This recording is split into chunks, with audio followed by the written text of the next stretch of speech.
Call 800-804-8333 or visit accessoneInc.com. Rated top 5% in customer satisfaction and a Better Business Bureau A+ rated business. That's accessoneInc.com. Tech made personal locally. Did you know a will alone does not keep your family out of court when you die? The court still has to approve your will, but get a living trust, and your estate can be settled clearly without issue. Talk to the attorneys at Nauman & Associates. They prepare wills and trusts for a flat fee, no surprises, no hourly rate. With decades of experience, they know the law and offer a free consultation. Contact Nauman & Associates in Elk Grove Village, nalawgroup.com. Call 847-593-8777.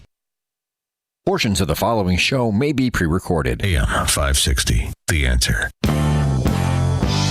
If we want to preserve our constitutional republic, we need an informed and educated citizenry. And that's what this show is all about. Find out what's really happening. It's time to stop the lies and learn the truth. This is The Real Story with your host, Jeannie Ives. Well, thanks for joining me, audience. This is Jeannie Ives, and you're listening to this radio show live from Elk Grove Village, where WIND AM 560 broadcasts. And I want to thank ahead of time my producer, Paul, for pulling the clips, getting the guests all lined up for me, calling them, and making sure that everything runs seamlessly. If you want to weigh in on the conversation, the phone number here for callers is 312-642-5600. We have a lot to cover tonight. Don't know how many calls I'll get to, but it's been another one of those weeks where Chicago just, basically broke down again. And to make themselves a national laughingstock, I mean, it's not hard to do, but just when you think it can't get worse, sure enough, it does get worse. And of course, what am I talking about? Well, I'm talking about the Chicago treasurer, Melissa Conyers-Irvin. Now, she happened to serve with me when I was in the State House.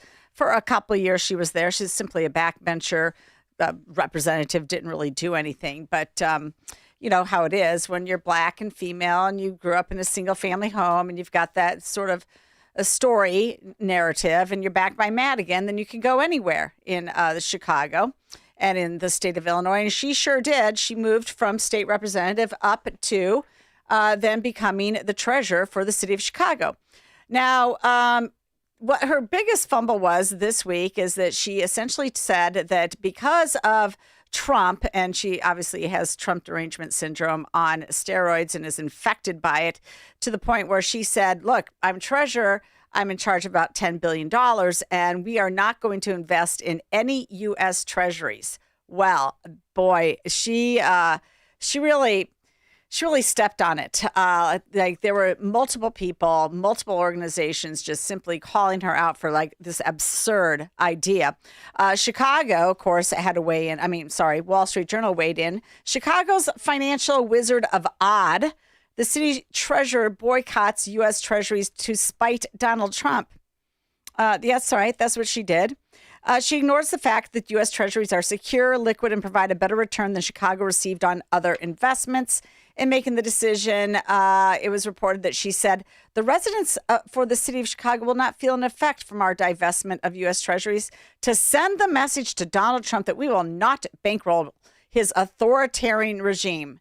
Authoritarian regime? Has she looked at J.B. Pritzker, who, by the way, just gave his campaign account $25 million, probably a rounding error on his tax return every year, but $25 million he put into his campaign account, and we know exactly what he's going to be doing with that. He is going to be spewing a lot of propaganda because literally he is the worst governor in the entire country. I know Elise Stefanik would like to say Kathy Hochul is, and Californians want to say Gavin Newsom is, but I think, honestly, J.B. Pritzker actually gets that title as the worst governor in the entire country. Regardless, he put $25 million in, and meanwhile, he's got people like this running, a $16 billion budget, investing $10 billion of taxpayer money. And according to Democrat Alderman Bill Conway, he noted that the U.S. Treasuries returned 4.1%, while her investment strategy yielded only an overall return of 3.6%. So what's she doing? Why is she in this position? Why is not somebody saying what is happening here? What has she got? A lot of DEI investment managers underneath her, because that's what they do. And in fact, I didn't dig it up, but I think probably half of her investment managers are DEI hires, because of course, we have these quotas that say that you have to hire particular people just based off of their race or their color or their gender identity.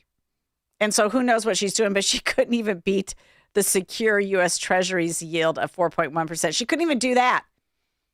Meanwhile, people made a killing last year in the market. It's only gone up. Well, it went down a little bit, but overall it's gone up. In fact, Wall Street Journal did not mince any words. They called her, it's hard to choose between who's dumb and dumber, but she wins the dumber category. That is who she is. So there you go. That's what they've been doing. Meanwhile, people are really, really struggling, and Chicago is struggling. I thought this clip was this is Paris Schutz, and he is talking with, oh my goodness, I forgot the gentleman. He's an investment guy. Oh, I know it is. It's Steve Daines. He's actually the Trib editorial board member, but he's talking about investment in Chicago. And this is what's happening in Chicago. Meanwhile, she's squandering investment money because she's got TDS on steroids. But this is the reality of what's actually happening when it comes to investment. In particular, they're talking about 21 particular projects that got put on hold for various reasons. And Steve Daines, the Chicago Trib editorial board member, shockingly, because the Trib has a mixed record on everything, shockingly actually admits what's going on. Here you go. The problem these developers are having is they're having trouble getting the equity investments, which a greater portion of what you need to finance these things is now coming from equity, because banks have cut back on how much they're willing to lend and percentage-wise to get a project built. So they're not happy with the Johnson administration and his handling of city finances? Yeah, I mean, it's just concern about the city's future. Like, what if we do a pro forma based on these financials and these taxes, and then 3 or 4 years, 5 years down the line, we look to exit the investment and make our money back? What are the taxes going to be then? And right now, they have no way of predicting that, and basically assume it's going to be bad. And whatever pro forma we wrote back 5 years ago is going to be obsolete, and essentially this was not an investment worth making. So is it property taxes they're most concerned about, even though the mayor is not proposing a hike in property taxes? But given the structural problems of the city, it would seem to be that at some point they're going to have to go up. Right. Property taxes is a big one for sure for a real estate development. The head tax that the mayor has proposed on corporations doesn't directly affect apartment buildings, but does make you worry about the future economy of the city. So, and then whatever else would they come up with? I mean, if these things don't work. The social media tax. Yeah, I mean, it's just the breathing tax. Too much uncertainty. Business of all kinds, whether real estate investment or just selling you widgets, what they want is some kind of predictability. And you're never going to get complete predictability in any world, including the business world, but you want some line of sight into what the future holds. And Chicago, under this mayor, doesn't give these guys enough of that. Oh, that's for sure. I mean, that's actually an understatement. Truth in Accounting, Sheila Weinberg, her organization over there, they do the financial state of Chicago. They released that report this week, and it was timely because they are talking about what's the budget going to look like in Chicago, and it's pretty ugly. But she notes that, of course, the money to pay the bill, they need $41.1 billion. That's how far in debt the state of Chicago is, and the taxpayer burden comes out to $42,600. Of course, Chicago receives an F grade. No surprise there. Yeah, that's right. They only had $13 billion available to pay $51.4 billion worth of bills. A lot of that is pension debt that's been piled up. But that is the state of affairs. And I mean, he this is a business guy, reports on business, Steve Daines, and he asks, business wants certainty. Well, I ask, where are the business leaders? Where are they? Do they really like being taken advantage of by political hacks with no understanding of business like Melissa Conyers-Irvin? Do they think so little of themselves and their employees that they collectively stay silent in the face of such ineptitude? I mean, we should ask the same question of financial professionals and business professors at our esteemed public and private institutions. You know, the ones where the graduate school starts at $70,000 per year and the salaries reach into the top 5% of all income earners. Where are they speaking up? Or are they just going to let this whole problem fester? Who knows? I mean, we don't know. But it appears that they're just happy letting people like Conyers Irvin get elected again and again. I mean, let's be honest. Many businesses are tied tightly to government, so they don't rock the boat. Healthcare, education, utilities, they all feed off of the taxpayer. Their suppliers, their laborers support every bill that raises revenue, provides favorable mandates and subsidies, and regulates the small guy so they can't compete. I guess they could care less if the elected person is incompetent, corrupt, or just a stupid leftist. And that's the state of affairs right now. Well, we're going to be talking more about this with a small businessman in the 735 segment. But before we get to him, we're going to talk with State Senator Terri Bryant after this break about that energy bill. And specifically, I want to dive into a little bit of how much AI is going to take up in our energy capacity and what is going to be the impact on everybody's electrical bills. Well, I think we know in this state. But we'll be right back. This is The Real Story with Jeannie Ives. Don't turn the dial.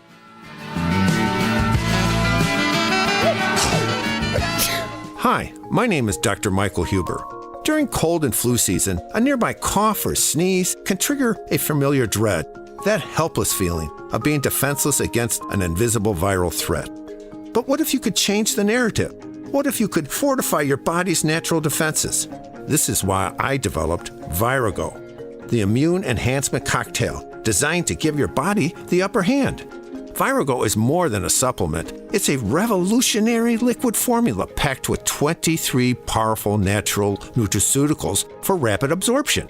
This unique blend is scientifically crafted to help build resilience and keep you protected. Don't just hope for good health. Make it happen with Virago. Virago and Maha, making America healthy again. Virago. Order your bottle today online at myvirago.com and use coupon code IMMUNE to save 30%. myvirago.com. Coupon code IMMUNE.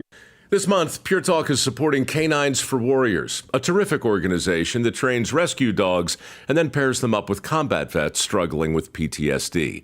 This is why I switched to Pure Talk. Sure, I like the unlimited talk, text, and plenty of 5G data for just $25 a month, and you will too. But you will love being in business with a company that shares your values.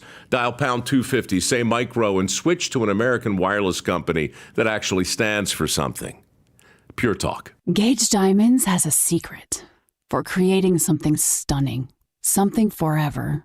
It's our skilled ring designers. Tell them about your favorite ring styles. Show them your inspirations.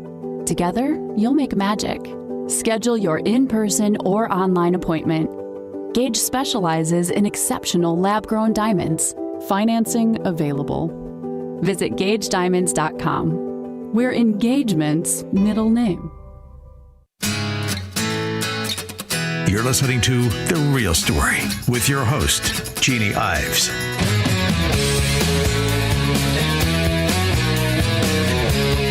Welcome back. It's going to be a fast show tonight, guys. We've got a lot of information to cover because all of it's important, trying to just get you guys more informed about what's going around on the state and local level so that you can further the conversation into your own networks and we can make a change in this state. We need one desperately. You know, the latest thing to come out is Chicago, #1 in sales tax, #1.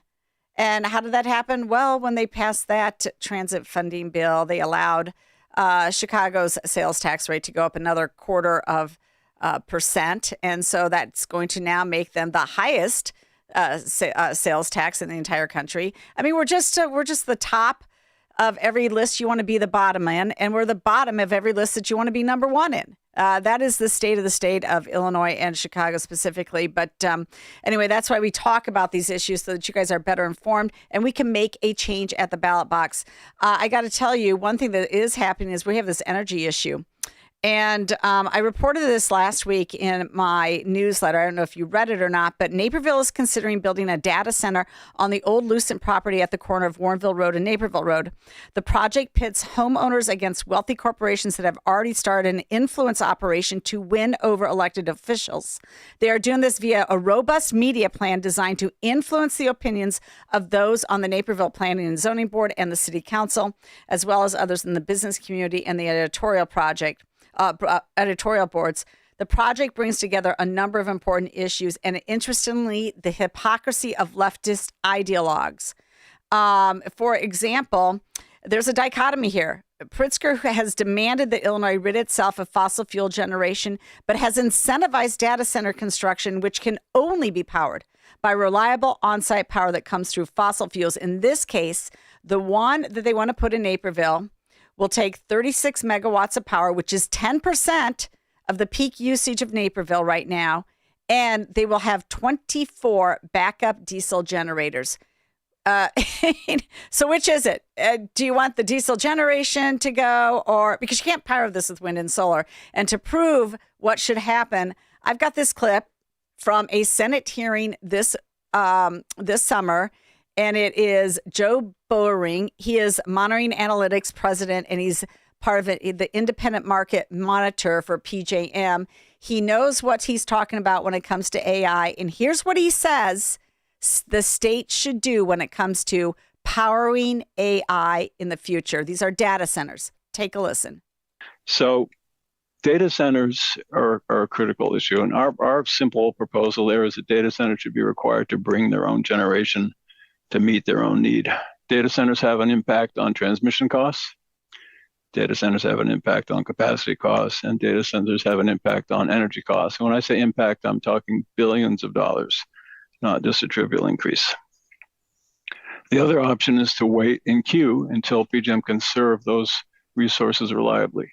But think about adding 5, 10, 15,000 megawatts of load when PJM is so tight that it's actually a couple hundred megawatts short.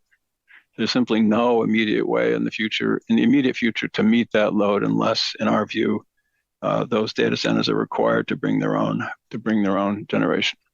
And not to disagree with everyone who's spoken just on the last panel or two, but solar and batteries are not dispatchable and they cannot serve data center load. Well, somebody who heard that at the time that was being given is State Senator Terri Bryant. She is the minority spokesperson on the Senate Energy Committee, and she joins me now to discuss that energy bill and even more specifically these data centers. Terri Bryant, thank you so much for joining me on The Real Story. Well, thanks for having me, Jeannie. And you're so right. The wind and solar is not the answer when it comes to data centers, or for that matter, even for energy needs, excluding data centers. We know that we're already going to be short energy moving forward, and then we're going to be adding to that the data centers. So these folks that are making projections of rate decreases because of Senate Bill 25, the bill that just passed, are also the same folks that told us with CEJA that our energy costs would not increase more than $3.50 a month. And that's if you live in PJM. But I'll tell you, I live in the MISO region, where ours were not supposed to rise much higher than that. And in June, my normal June electric bill is $280, and my electric bill for June this past year was $780. So that's a huge increase, and we know across the board that if you live in the Ameren region, in the MISO region, your Ameren costs went up about 120% this past year, and if you live in PJM, 45% higher. And that's without the data centers even going online yet. It's just projections. I mean, I'm sorry, but I've never had a $280 electric bill up here in PJM. I know that the bills downstate are much, much higher, and I don't think it's just weather. I think that you guys are far more dependent on other market forces. I don't know how people on a fixed income, can afford this. Yeah, that's exactly right. I mean, they really did in June, July, August of this past year. People had to decide whether or not they were going to buy groceries, pay their rent or mortgage, or pay their electric bill. And in my case, we had our air conditioning set on 75. And, I live in deep southern Illinois where it's common to have 100-degree weather for days on end. And so there's not really a whole lot that you can do to adjust your thermostat. But, Jeannie, I want to tell you, the more egregious stuff that was in Senate Bill 25, which is really what we're talking about with these increases, was a guaranteed $8 billion rate increase. And it's baked in. When I debated it on the Senate floor, I referenced page 212 of this 1,000-page bill. And even it's line 2 on page 212, in case anyone wants to look at it. And it says, shall increase.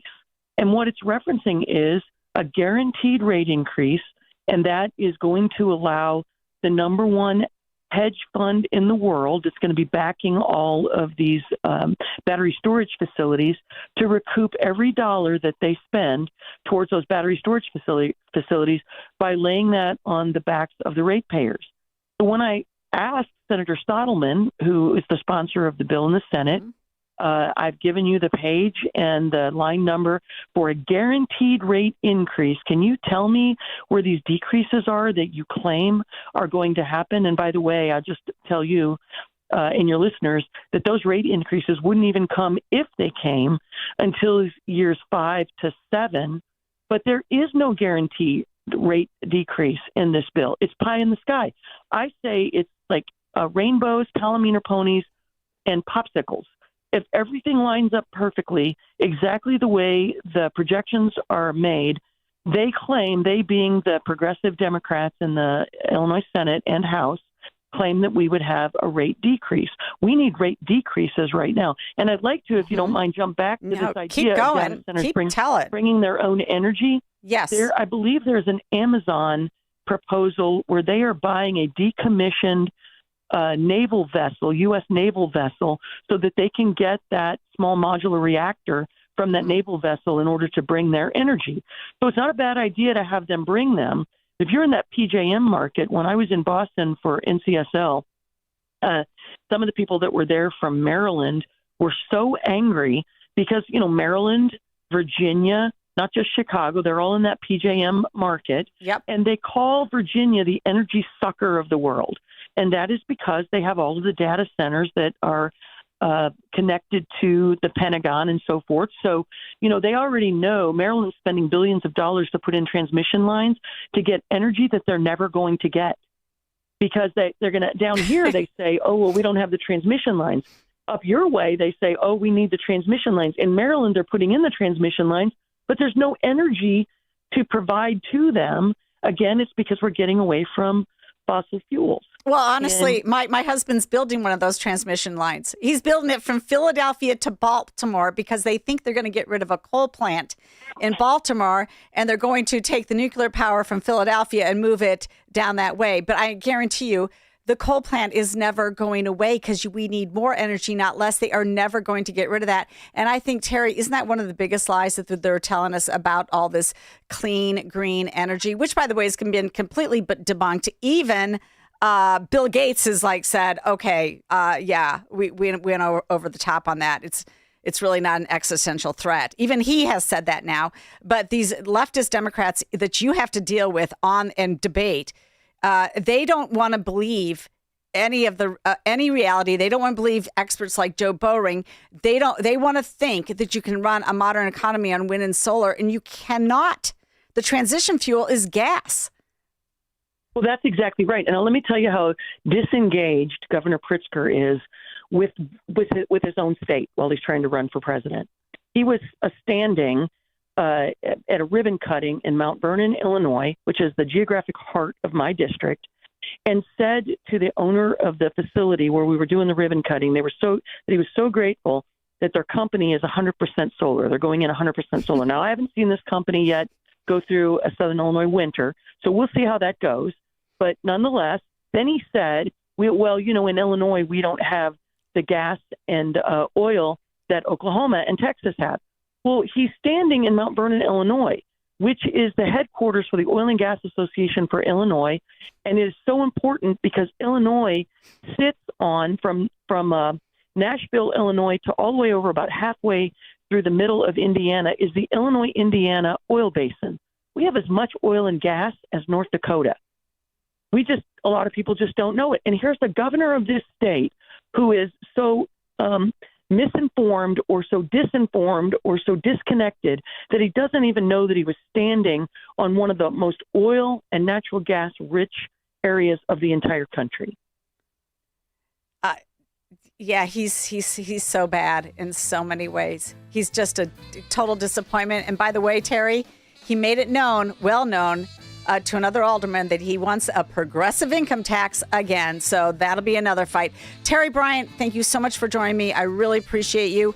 We'll be right back. This is The Real Story with Jeannie Ives.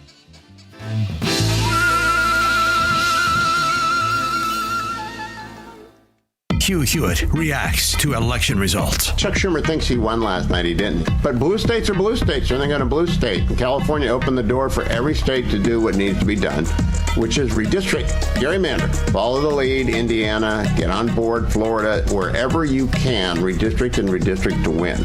Because Democrats are not responsible and they're increasingly radical. The Hugh Hewitt Show.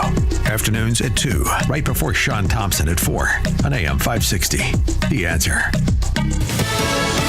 Fox News, I'm Carmen Roberts. The FAA is ending its flight restrictions at 40 U.S. airports, allowing airlines to resume regular flights tomorrow morning at 6 a.m. Eastern Time. Congress is calling for bipartisan health care ideas, and President Trump says he has one. Says don't extend Obamacare subsidies. Instead, send the money directly to people, not insurance companies. If it gets approved, we're going to take the money, we're going to pay it back to the people of our country to go out and buy health insurance. Now, they can put it in a health account. We can do it a lot of different ways. The president speaking to reporters in Florida tonight.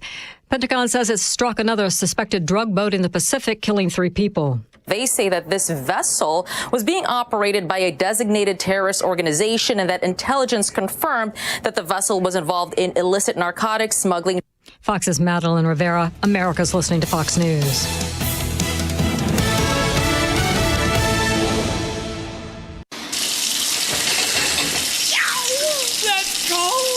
Don't get stuck with a cold shower this fall. Give CenterGuard Plumbing a call. Get a new 40-gallon water heater installed for just $1,195 for standard installation, or a 50-gallon heater for $1,295 standard installation. A proud new sponsor of AM 560, CenterGuard is offering specials on new water heaters. Don't wait. The cold temperatures are coming, and the same can happen to your water heater. If you're having hot water issues or your water heater's over 8 years old, take advantage of this fall special today. CenterGuard Plumbing is Chicagoland's same-day water heater experts. Call before noon and they can schedule your repair or install the same day on in-stock water heaters. They'll even haul away your old one no charge. You're only a text away from install today. Call 847-406-8883. Mention AM 560 to receive fall special pricing. That's 847-406-8883. Call or text 847-406-8883 or visit CenterGuardPlumbing.com. When we lose a pet, we lose a member of the family. The house feels quieter, the leash hangs by the door, and our hearts ache for that unconditional love. At Cozy Acres Pet Cemetery and Crematory, they understand that feeling, because they're pet owners too. Since 1981, family-owned Cozy Acres has helped other families say goodbye with dignity, respect, and compassion. Whether you choose burial or cremation, your pet is handled gently, with the same care you gave them every day of their life. They'll guide you through every step of this difficult time, so you can have peace of mind knowing your beloved companion is in good hands. Cozy Acres Pet Cemetery, a final act of love for your faithful friend. Cozy Acres is proudly family-owned, proudly American, and proud to support the values we all share on AM 560 The Answer. Visit cozyacres.co, that's cozy with a K, acres.co, or call 815-723-9588. It's time for Christmas at Cantini, a time for laughter and joy, a time for cherished moments by coming together with the ones you love. Be awed by twinkling lights, feel the thrill of gliding on ice. and enjoy the cozy warmth of s'mores by the fire. Cherish the moments together this holiday season at Christmas at Cantini. Get your tickets at cantini.org. Sponsored by the Robert R. McCormick Foundation. The Liberty Cigar Company was founded with one mission in mind: to tell America's magnificent story. We pay homage to the seminal people in American history by way of a meticulously crafted premium cigar, custom blended to match the personality of the one so honored. This holiday season, give your special someone the gift of history, as told by a Liberty cigar. Every box is beautifully gift wrapped at no charge. Check out all our cigar collections at libertycigars.com. That's libertycigars.com, where every cigar has a story to tell. This month, Pure Talk is supporting Canines for Warriors, a terrific organization that trains rescue dogs and then pairs them up with combat vets struggling with PTSD.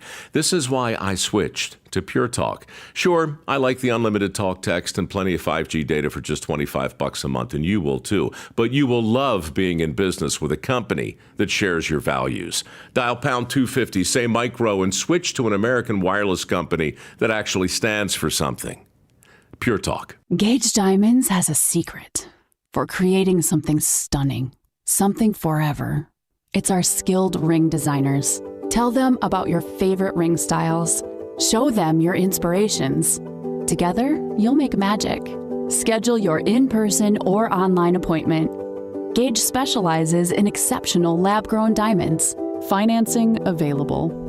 Visit GageDiamonds.com. We're engagement's middle name.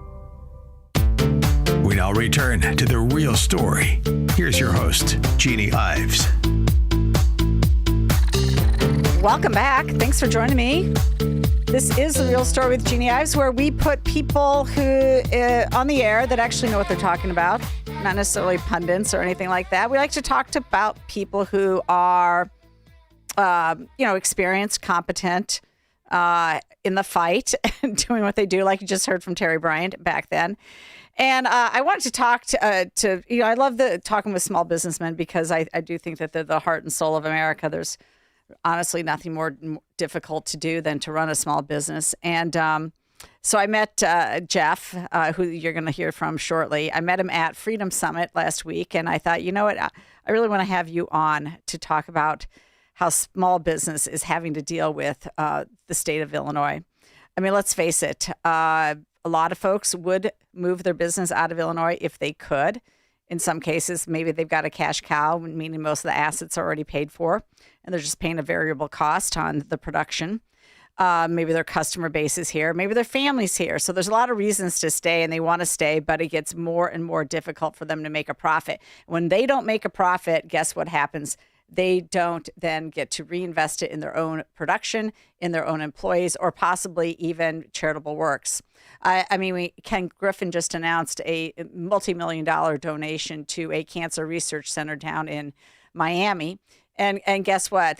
Since he's down in Miami, he's going to be doing more charitable stuff in Miami than he is in Chicago anymore, although he probably will keep up on some of those things that he's already invested in Chicago. But anything new going in, it's probably going to go where he is. That's what happens when you lose people. And we need more people, more businesses here to stay. And so I wanted to talk to Jeff. Jeff runs VL Industries. They do high-tech manufacturing. And he's here in the western suburbs with that. And so I bring him on now. Jeff Vinyard, welcome to the program. Okay. Hey, Jeannie. Can you hear me? Yes, I can hear you just fine. Okay. Hey, could you take just a couple minutes and just sort of tell, just a minute actually, and tell the audience what exactly you do and how long you've been in business? Okay. Well, first of all, thanks for having me. And that was a very good introduction. You're spot on. And the name of the company is actually LV Industries. Oops. Women like to say Louis Vuitton, men like to say Las Vegas, and it's a company, small business out in the northwest suburbs of Chicago, and it started back in 1972 from my father, who actually started in manufacturing. He was a tool and die maker, and his first job, the company he was working for didn't want, and it was $65, and then from that it started, and his business was started by hand with every nut, every bolt, every pen, every piece of paper, something that I would never, ever do in my life. As time went on, I did take over the business. I did buy a couple of businesses that were already established. But he gave me the the know-how and the drive to go with it. I've always been someone who enjoyed work with my hands, and it was a good fit. It was a very good fit for me. Wow, that's just great. And so, in general, what's the size of your business? The number of employees? It's a small business right now. We're small. It's about 5,000 square feet. 4 years ago, we had 14 employees, but now we're down because of the economic turmoil and everything that's going on with everything that's raised. We're down to like 4, and then I have my secretary and myself. And it's just harder to get employees. Everything is going up. You know, cost of materials are going up. Of course, taxes are going up. Payroll, insurance is through the roof. And it's becoming harder and harder to run a business. You know, and every year the government takes less and less of the write-offs that make us want to go into business and create microeconomies.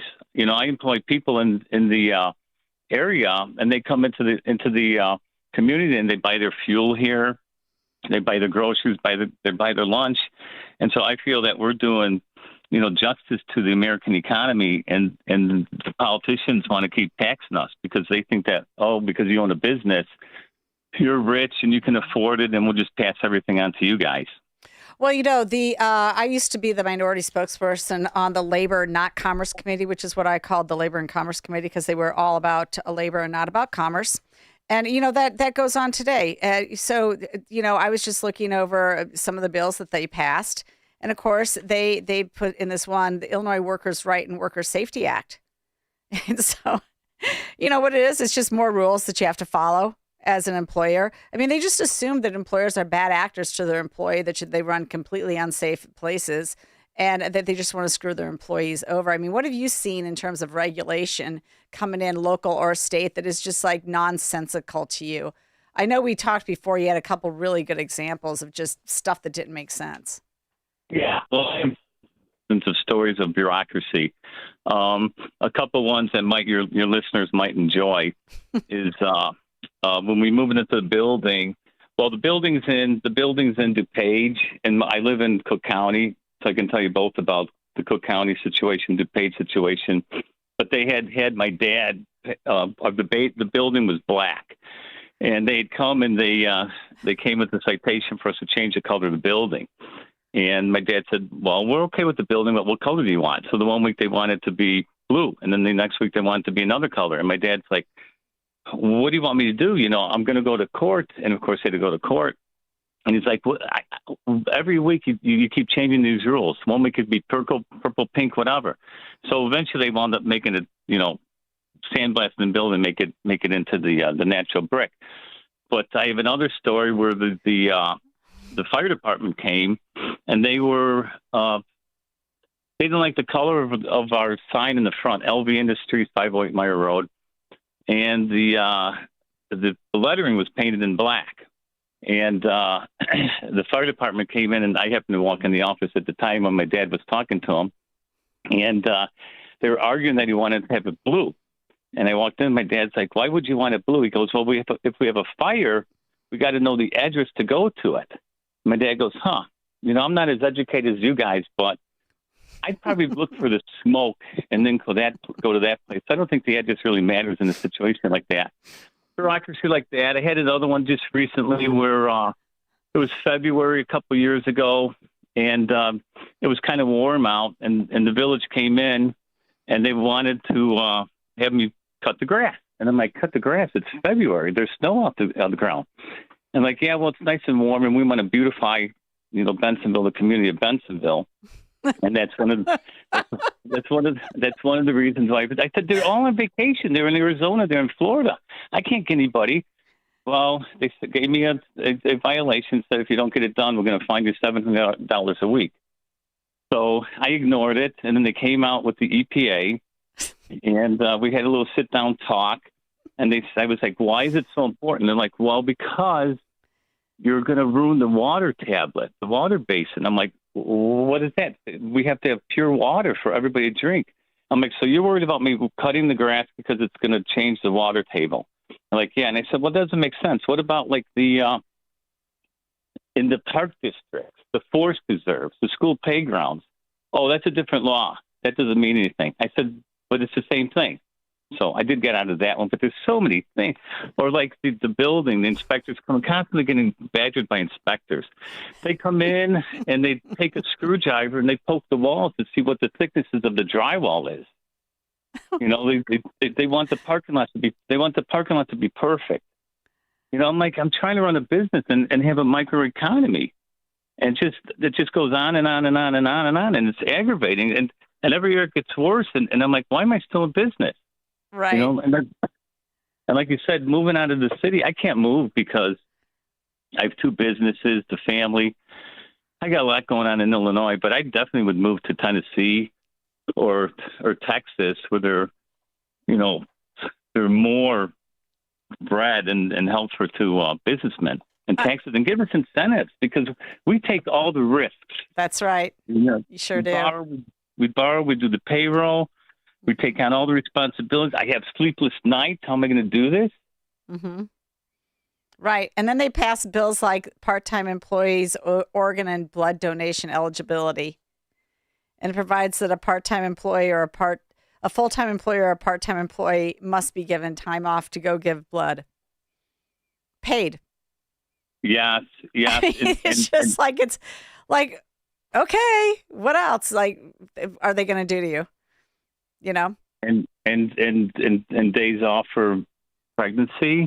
You know, I have no problem. I got no problem taking it off, but small business can't afford this stuff. You know, no, the regulations are too much. And in the old days, when my dad had it, everything was done by handshakes and it moved along, and everybody was in together. Mm-hmm. You know, and now me personally, I have to be a broker, I have to be a financial advisor, I have to be an accountant, I have to be a lawyer, I have to check all this stuff. And if I don't dot the I's and cross the T's, I'm in trouble. I got fined. Right, sure. And you probably have a work comp audit every single year. You probably get hassled because if you have 5 or more employees, you have to at least offer them the state-run 401k plan. And if you don't, you get fined for that. I mean, it's just like never ending. Everything's a hassle. Yeah. It is a big hassle. The other thing is that write-offs. Another reason why we have, small businesses, and probably everybody should have some type of business and get, so you can have some write-offs. Mm-hmm. Right. But now you have to itemize every single item, and it's a lot of work. So between the taxes at the end of the year and insurance, my secretary has worked 3 months at the end of every year to find out what we're going to do, because this Obama plan just killed us. Yeah, talk about that just a little bit. Because I am curious about the impact of the Obamacare plan on small businesses who are trying to do the right thing and provide some measure of health care for their employees. It's not easy. It's very expensive. It's expensive, and you have to have it because you have to lure, employees in. Right. And you want to get people that are qualified. Mm-hmm. And insurance, at a long time ago, we were under a big umbrella, which is the TMA, the Tooling and Manufacturing Association. We had thousands of people under the umbrella, so it was extremely reasonable and a really good plan. Blue Cross Blue Shield had everything on it. Once Obama's plan, Obamacare, went in, it just destroyed everything immediately. And I knew it was going to work. He wanted to help the little people work at like Kmart and McDonald's, and it just destroyed everything. So right now, we fight. And right now, my employees, I have to pay them $14,000 a year for the insurance program, for their health insurance.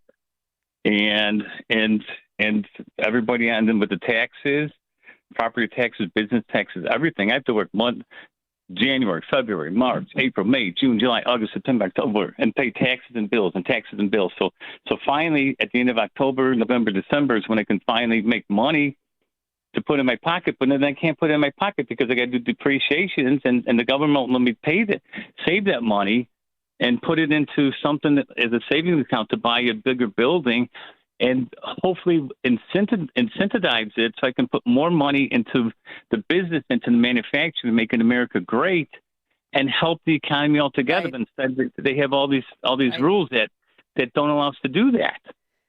Well, I got to tell you, Jeff, I want to thank you for the conversation, for just explaining, what's going on for a small business to operate in this state. And I want to highly encourage you to possibly get down there so you can actually testify to everything that you said in the Labor and Commerce Committee. I mean, I don't know if it's ever going to get through their thick skulls there because none of them have really run a business down there. They really haven't. But you know what? It'd still be great to just, I don't know, aggravate them or at least make them maybe think before they pass another mandate on you. And there were plenty of them passed just this last year, as if there's not enough regulation to deal with. But God bless you, Jeff. And thank you so much for coming on and explaining everything. I really, really appreciate it. And this won't be the last conversation we have, I hope. Yeah. And one last thing, I did get my tax bill today. Property taxes? Okay. My property tax bill, I opened it up. I was shocked. I started out at $1,700 a year, and now I'm almost over $13,000 a year. So I was really happy to see the people in Lawndale start some kind of campaign and burn the tax bills. And enough is enough. I'm done with this. I don't know what to do. I don't have any more money. Nobody does. But Pritzker wants to, tax you more. He's already in for a graduated income tax. So there you go. And we'll be talking about that. Thanks again, Jeff Vinyard with LV Industries Incorporated. Really appreciate you being on the show. And we're going to take a short break, and we'll be right back. This is The Real Story with Jeannie Ives. Thank you, Jeff. Okay.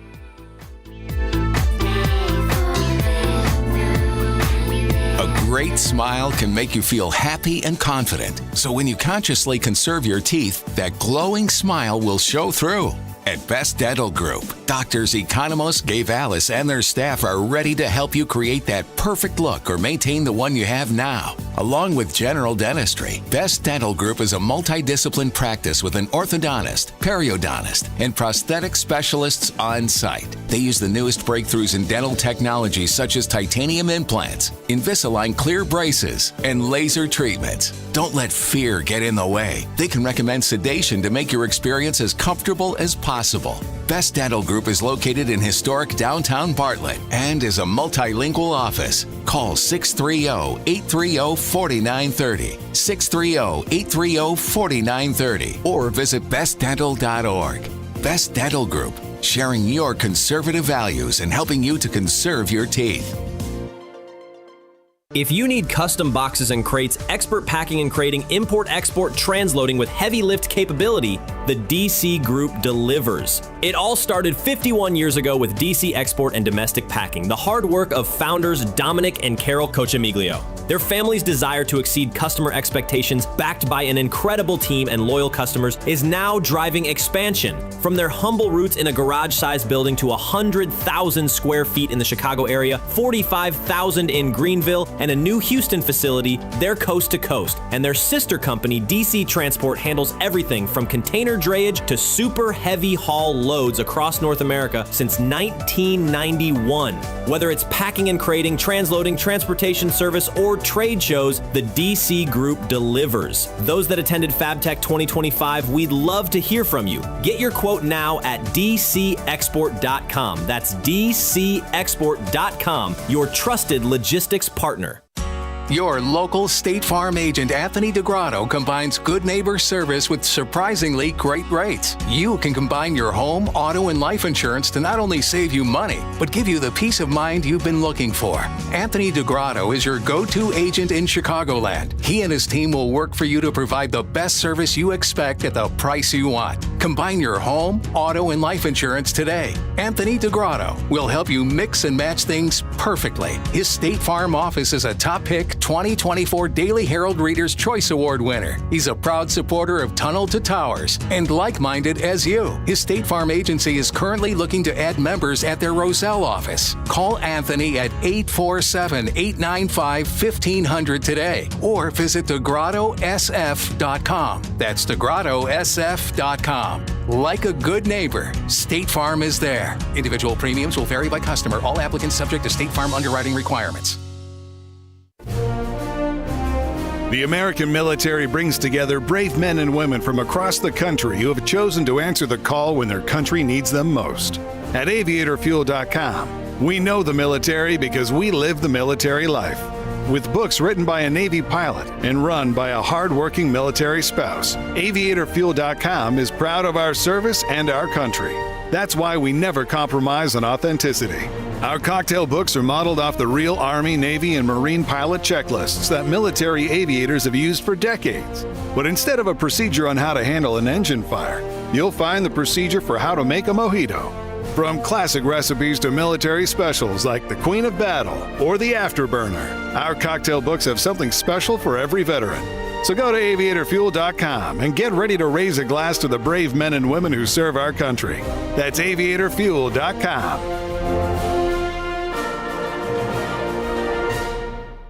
In today's fast-paced world, professionals face endless projects, deadlines, competition. To thrive, you need mental clarity, sharp focus, and reliable memory. That's why the same company that brings you Relief Factor created Think Factor. Think Factor is designed to help you think clearer and perform better daily. It's a powerful blend of nutrients that supercharges your memory and sharpens your focus. You can stay on top of your work and outshine the competition. After a couple of weeks of taking Think Factor, I noticed a dramatic difference in my clarity, my focus, even my memory. And you know what? The longer you take Think Factor, the better the results are. If you've ever felt mentally foggy or struggled to keep up with everything on your plate, well, Think Factor can help you reclaim your cognitive edge and thrive in your life. Call 800-4RELIEF, 800-4RELIEF, or visit ReliefFactor.com, ReliefFactor.com to order Think Factor. Call 800-4RELIEF or visit ReliefFactor.com. Your first bottle, just $19.95. Think Factor. Think clearer, perform better daily. We now return to the real story. Here's your host, Jeannie Ives. Welcome back. We only have about 3 minutes here. I want to get a couple of callers in. We're going to take Margot from Burr Ridge first. Hi, Jean. Well, listening to the last fellow talk about the fire department, it reminded me what happened to me this year with the village that I'm in, which I won't say for obvious reasons. So the fire alarm went off, and the new fire inspector came, and he decided that he didn't like my lighting, which I've had for 15 years. So he wanted me to replace all of the lighting. It was like $3,000. So not only that, but I had to go dark for the 2 weeks before Mother's Day because I couldn't just go out and buy these lights. I had to order them, and they weren't available, blah, blah, blah. Meantime, the fire company, alarm company comes out, and there was dust on one of the sensors. That's why the alarm went off. It had nothing to do with the lights that I had to replace and the bulbs. Outrageous. Then, Go ahead. Yeah. And then we just got our business tax bills for the upcoming year, and they're triple what they used to be for 15 years because they hired a new fire inspector, and he's more expensive. So I'm paying for this dweeb to come in and torture us. I mean, it's awful. It is just awful. But anyways, I thought of that when that other man was talking about what he went through. Gosh, thank you for sharing. I appreciate it. Oh, my gosh. It's insane, Margot. All right. Thanks a lot for sharing. I appreciate that. Okay, we're going to go to Eduardo in Tampa Bay. Yeah, good evening, Jeannie. I saw this in Daily Mail. In October, 1 in every 2570 Illinois homes had a foreclosure filing. And David Hopper said yesterday that what Chicago needs is some kind of manufacturing boom. That's a pipe dream since everybody left. And they don't want to come because of the high taxes. And I was listening to some of the phone calls here during the day. So it looks like the Democrats are going to pass on Epstein, and they're going to zero in on the Obamacare, the health subsidies, and these tariffs. So we got to be ready in the new year. And another thing, Pam Bondi, she needs to ratchet up as far as having people jailed, particularly Brennan and Comey. That needs to pick up too. Yeah, no, I mean, I appreciate your insight, Eduardo. First of all, David Hochberg, he's super smart about all this stuff. We're going to talk about property taxes in the next segment with Alderman Ray Lopez, so stay tuned for that because Chicago's a hot mess. On the other stuff, the Democrats will change the narrative as it suits them. So first it was affordability, but when the finally the shutdown went over, now it's back to Epstein files. Now that's looking bad for them. So now they're going to go back to Obamacare subsidies. Right. That's all they do. They just change the narrative. They don't really care about solutions. They just want to get their talking points in and think that people are going to You know what? People just need to vote them out. They need to be voted out of office. Okay. Amen. Yeah, I have a hard break, and we'll be back after this break with Alderman Ray Lopez. We have a lot of questions to ask him and get some information back on. Every time I turn around, my friends at Pure Talk give me one more reason to feel good about switching. This month, for instance, they're supporting Canines for Warriors, a terrific organization that trains rescue dogs and then pairs them up with combat veterans struggling with PTSD. The result? They're saving lives on both ends of the leash. This is why I switched to Pure Talk. I like being in business with an American wireless company who shares my values. Yeah, I appreciate unlimited talk, text, and plenty of 5G data for just $25 a month, and I bet you will too. But I think you'll really appreciate doing business with a company who gives back to the men and women who volunteered to defend our country. Just dial pound 250, say micro. With Pure Talk's U.S. customer service team, you can switch in as little as 10 minutes. Again, dial pound 250, say micro, to switch to an American wireless company who actually stands for something. Pure Talk. News, opinion, insight. This is AM 560, The Answer. WIND, Chicago. Streaming at 560theanswer.com on the AM 560 mobile app, or tell your smart speaker to play The Answer Chicago.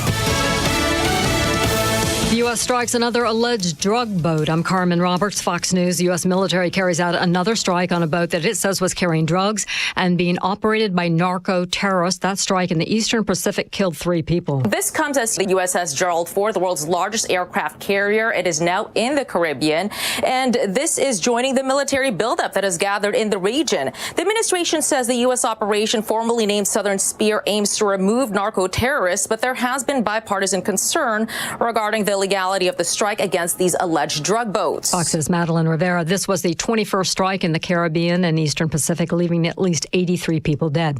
Observers say the U.S. buildup of the military near Venezuela is to put pressure on President Maduro. President Trump talked to reporters tonight in Florida. We may be having some discussions with Maduro, and we'll see how that turns out.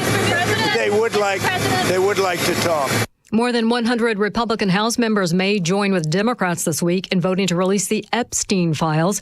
Connecticut Democratic Senator Chris Murphy tells ABC's This Week. Donald Trump is trying to cover up for, I think, a host of really powerful and rich people, but he's frankly not that selfless. He wouldn't be going through all of this effort to try to stop the release of these files if he wasn't seriously implicated in those files. And President Trump accuses Democrats of using Epstein to deflect from GOP accomplishments. A New York Jets player is in critical condition after being shot early this morning during an argument outside a Manhattan restaurant. The NYPD's not naming Boyd, but say a 29-year-old man was shot in the abdomen. They say he is in critical but stable condition. And the Jets confirmed to Fox News that player is Chris Boyd. And that was Fox's Connor Hansen reporting. America's listening to Fox News. Now, your official weather forecast. Tonight will be clear with a low of 31. On Monday, expect sunshine giving way to increasing clouds, reaching a high of 49. Monday night will be cloudy with a chance of rain late with a low of 41. Tuesday will bring cloudy skies with a chance of rain mainly in the morning and a high of 45. I'm meteorologist Jason Caterina on AM 560, The Answer. Get the latest weather, traffic, and news updates online at 560theanswer.com. Attention, hut! Listen up and listen up good. If you're tired of run-of-the-mill gifts, then get on over to aviatorfuel.com. You'll find unique military-style cocktail books and barware to go with it. At aviatorfuel.com, we've got the perfect gift for any soldier, sailor, Marine, or just red-blooded American. You'll especially love our military cocktail checklists, modeled off the real Army, Navy, and Marine pilot checklists that military aviators have used for decades. These award-winning books are authentic replicas, but instead of a procedure on how to handle an engine fire, you'll find the procedure for how to make a mojito, written with military jargon throughout. So pick up a cocktail checklist from aviatorfuel.com. Invite some old friends to share war stories over cocktails. Your perfect libation is inside the cocktail checklist. And don't forget matching military-themed barware. Go to aviatorfuel.com and get ready to raise a glass to the brave men and women who serve our country. That's aviatorfuel.com. When we lose a pet, we lose a member of the family. the house feels quieter, the leash hangs by the door, and our hearts ache for that unconditional love. At Cozy Acres Pet Cemetery and Crematory, they understand that feeling because they're pet owners too. Since 1981, family-owned Cozy Acres has helped other families say goodbye with dignity, respect, and compassion. Whether you choose burial or cremation, your pet is handled gently with the same care you gave them every day of their life. They'll guide you through every step of this difficult time so you can have peace of mind knowing your beloved companion is in good hands. Cozy Acres Pet Cemetery, a final act of love for your faithful friend. Cozy Acres is proudly family-owned, proudly American, and proud to support the values we all share on AM 560 The Answer. Visit cozyacres.co, that's cozy with a K, acres.co, or call 815-723-9588. The Liberty Cigar Company was founded with one mission in mind: to tell America's magnificent story. We pay homage to the seminal people in American history by way of a meticulously crafted premium cigar, custom blended to match the personality of the one so honored. This holiday season, give your special someone the gift of history, as told by a Liberty cigar. Every box is beautifully gift wrapped at no charge. Check out all our cigar collections at libertycigars.com. That's libertycigars.com, where every cigar has a story to tell. Portions of the following show may be pre-recorded. AM 560, The Answer. If we want to preserve our constitutional republic, we need an informed and educated citizenry. And that's what this show is all about. Find out what's really happening. It's time to stop the lies and learn the truth. This is The Real Story with your host, Jeannie Ives.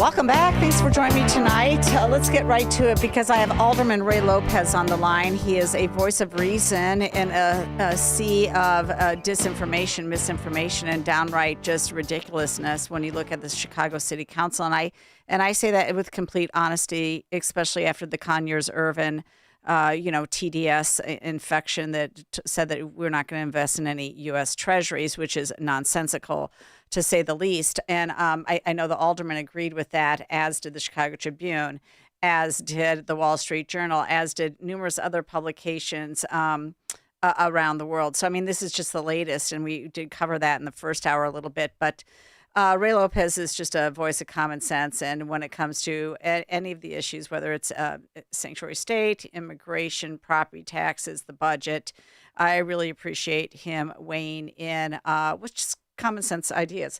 And so I asked him to join me tonight, and I'm really thrilled that he has done it because there's important conversations that go on as it pertains to Chicago and as that then pertains to the rest of the state. So again, this is a show that focuses on local and state politics in Illinois, and that's why it's really important to hear from all sides. Let's start with this, though. Ray, you wrote a letter to Donald Trump essentially asking that, you know, maybe there's some way that we can work together on this immigration issue. And so I just wanted you to kind of explain your position with that and ask you if you got a response yet. Sure, Jeannie. Thank you for having me on the show, and good evening to your listeners this Sunday night.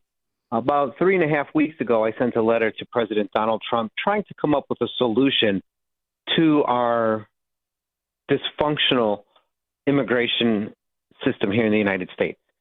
And it was a two-pronged approach to dealing with the border crisis as it relates to both nationally and locally here in the city of Chicago.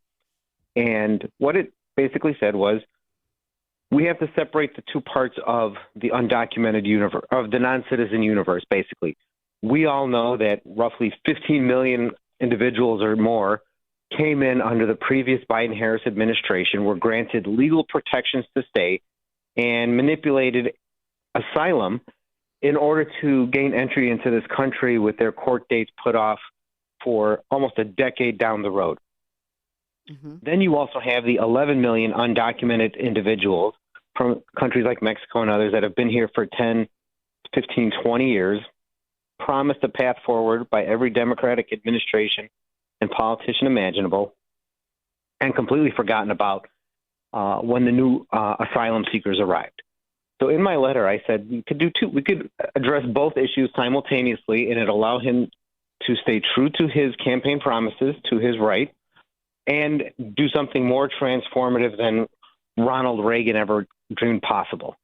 First, dealing with the asylum seekers, you need to move up their merit cases, which determines whether or not they have grounds to file an asylum. And if they are found deficient, which I suspect 95% of them will be, because most of them were just told to put down employment as why they were coming here, then you deport them immediately and return them home to their country of origin. No one's going to argue with that. Mm-hmm. Second, when you deal with the long-term undocumented individuals, who in a city like Chicago is predominantly the undocumented Mexican nationals that have been here, including dreamers who were brought here by their parents, we can give them a path forward without needing congressional approval, because he could grant them a pardon if they have clean, clear criminal backgrounds for at least 10 years. Make them pay a fine for amnesty. I suggested $2,500, which is, when you adjust for inflation, 5 times more than what Reagan charged back in 1987, or 86, excuse me. Mm-hmm. And this allows us to separate the wheat from the thatch, the good from the bad. And when all of those individuals with the clean records take their pardons, pay their fees, and are given legalized status and can come out of the shadows, anyone who gets deported after that clearly is because they didn't meet the qualifications, and we probably don't want them in the country to begin with. That would give us grounds to continue to move forward with ICE operations targeting those who are, as we keep saying, the worst of the worst. It will allow him to legitimize and grow our tax base in a legal way here in the United States. And it would also deal with the Biden and Harris debacle with the migrant asylum seekers. Because I think at the end of the day, Jeannie, we need solutions. I am not concerned about trying to get myself pepper sprayed or pelted with rubber bullets just to earn my Democratic Party bona fides. That is stupid. Mm-hmm. And politically, this gives Donald Trump an opportunity to take something from the Democrats, which they have clung on to for a decade, and actually solve it and fix it, and then hold all the companies responsible to make sure that they go along with it. Because I'm sure there are some of your listeners who are saying, oh, no, we did amnesty, it didn't work. Well, it didn't work because we allowed the businesses to continue to hire those individuals while ignoring E-Verify and everything else that we put out there. So this has to be a two-pronged approach that's not bound by politics. And as we know, Donald Trump is not bound by politics. He's bound by getting the job done. So I think this would be a great opportunity and a great win for him. Yeah, and he's actually sort of a lame duck president, quite frankly. You know, so he's made big, bold decisions to do certain things that a lot of people may have a problem with. Blowing up Venezuelan drug boats, which people want to argue about that. They want to argue about a lot of things about his presidency. He seems to just be solution oriented. Have you heard back from the White House on this?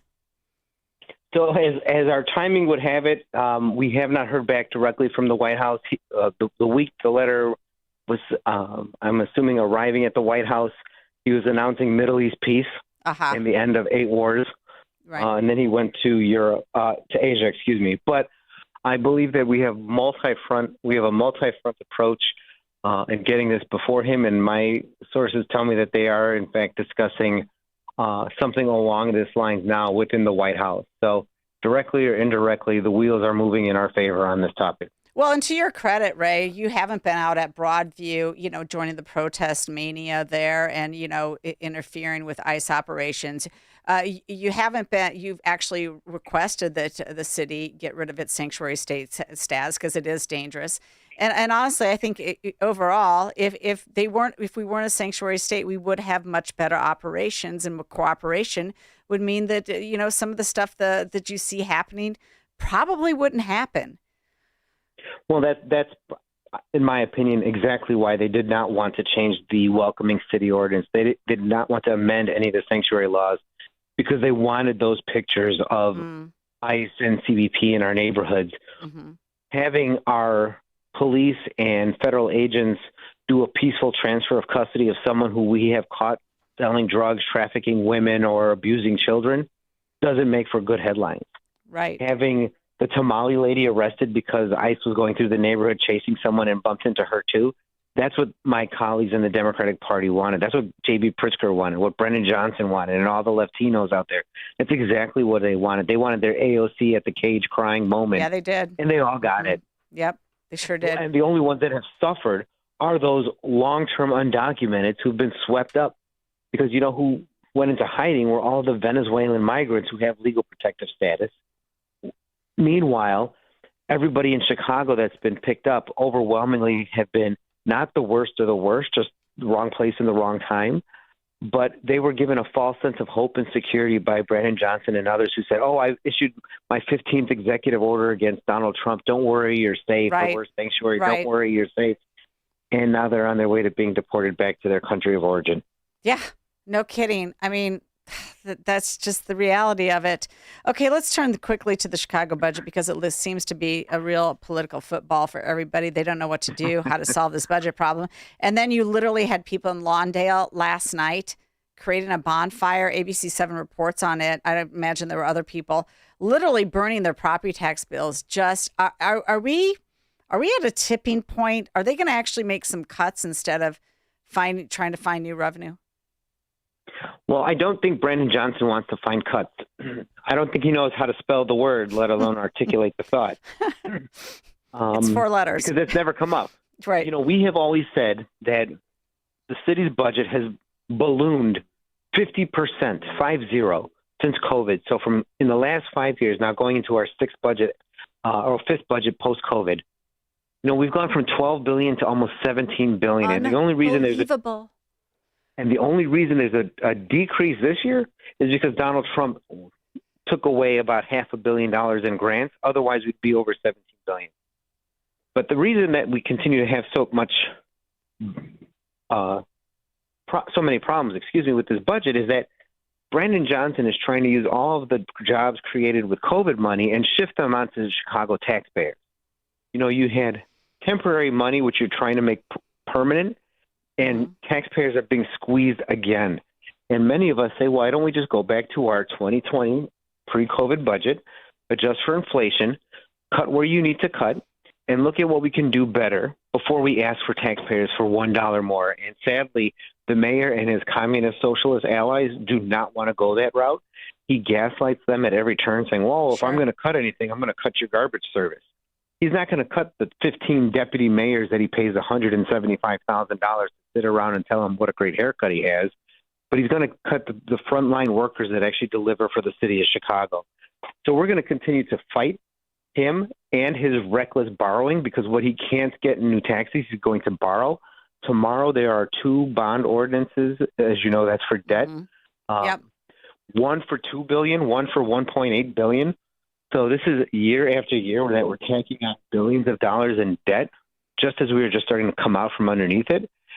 And we are going to continue to see where, as revenues decline, as our inability to tax Twitter and Facebook, as hemp disappears thanks to Congress, and all these other pie-in-the-sky things fall apart from the mayor, what he's going to do is simply state, well, you know, those sons and daughters of the Confederacy fought me because I'm a black man raising a black black children with a black wife. So tired of that. That's what he said last time when we said no to his $300 million property tax increase.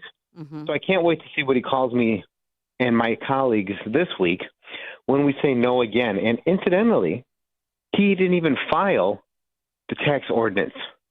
He's trying to do parliamentary maneuvers around it because he didn't want anyone to see it until the very truth in last taxation ordinance? Well, he filed a letter about the property tax, but all the other $650 million in fines, fees, and what have you that he's trying to muscle through, he didn't file that. And so because he's not raising the property tax levy, he didn't have to necessarily do it immediately, but it doesn't make for good government. And from the people who scream from the lungs all about good government, no kings, and blah, blah, blah, this is what dictatorship looks like. Oh, for sure. So does he have 26 votes, yes or no? No. Okay. Well, that's good. I don't even know if he's got the votes to get it out of committee, let alone out of the full city council. I've heard that he's actually praying for a tie just so that he could break it and show that he's standing up to eat the rich. Well, he eats the rich. He's going to eat the young. He's going to eat the growing businesses. And you're going to continue to have like the highest vacancy rate in Chicago for offices in the entire country. And you now, of course, you famously now know that you have the highest sales tax rate in the country, too. Welcome to being number one. Yep. And as more of those properties downtown, their owners and managers turn in the keys and walk away, their property tax burden, as you know, shifts to the neighborhood. Absolutely, it does. It used to be roughly 60-40 downtown commercial real estate versus 40% from the homeowners paying the property tax. And I think that equation has now flipped to where it's 60% on the homeowners, which is why so many people are seeing their adjustments shocking them with $1,500, $2,000 increases on their second installment. That's right. I mean, when you lose businesses that pay property taxes, the government doesn't stop spending. They just shift it to residential, and it's just going to get worse. So we need a long-term solution with long-term thinkers like you, Ray, and I want to thank you so much for coming on The Real Story with me. I really appreciate your insight. Well, I thank you for always having me, and thank your listeners for standing up and fighting not only for our city but for our state as well.